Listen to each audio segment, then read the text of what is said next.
We're tracking some developing news today. A U.S. military aircraft has gone down in Iraq.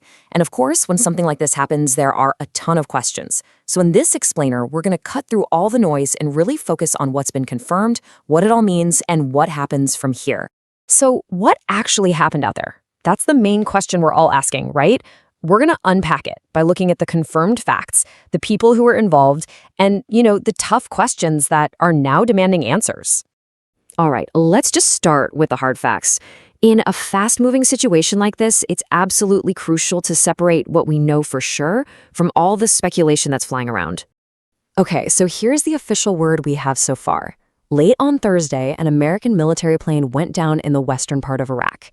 And we do know that U.S. military teams have now located the wreckage. Of course, the most important part of this story isn't the aircraft itself. It's the people. The immediate concern in these moments is always for the crew on board. And this is the part that's just heartbreaking. U.S. Central Command has confirmed the worst, that 4 crew members tragically lost their lives in the crash. So let's just break that down. As you can see, there was a 6-person crew. We have 4 confirmed fatalities and 2 survivors. Now, what this table doesn't tell us, and what officials haven't released yet, is the condition of those 2 survivors. And this is so important. There's a very respectful and necessary protocol here. The names of the crew, both the survivors and those who are lost, will not be made public until every single one of their families has been properly notified. So we've talked about the crew, but what about the aircraft they were flying? Understanding the plane itself, well, it gives us some really crucial context for this entire incident. So the aircraft involved was a KC-135 fuel tanker. For anyone who's not familiar, this thing is basically a flying gas station.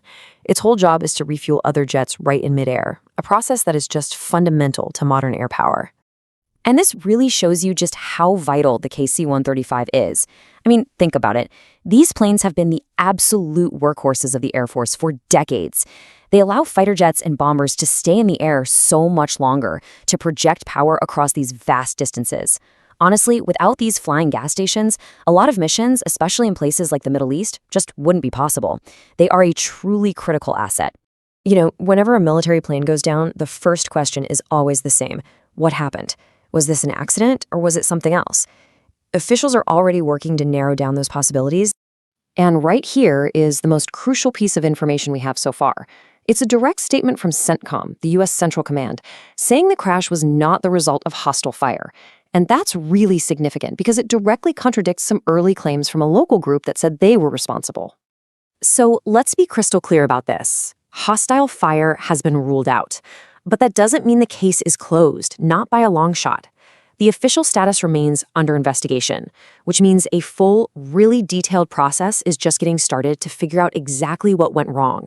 So what does an investigation like this actually look like? Well, there's a very clear, very formal process that kicks into gear right now. This really lays out the path forward. First things first, you have to secure the crash site. That's critical for preserving any and all evidence. As we mentioned, the process of notifying the families is underway, and that always takes top priority. Then comes the major phase, the investigation itself, a really deep dive to find the cause. And finally, we can expect to get official updates from the Pentagon as they confirm new facts. So all this leaves us with a final, really critical thought. Sure, the investigation will find the what and the how of this crash, but finding the truth is about more than just a technical report.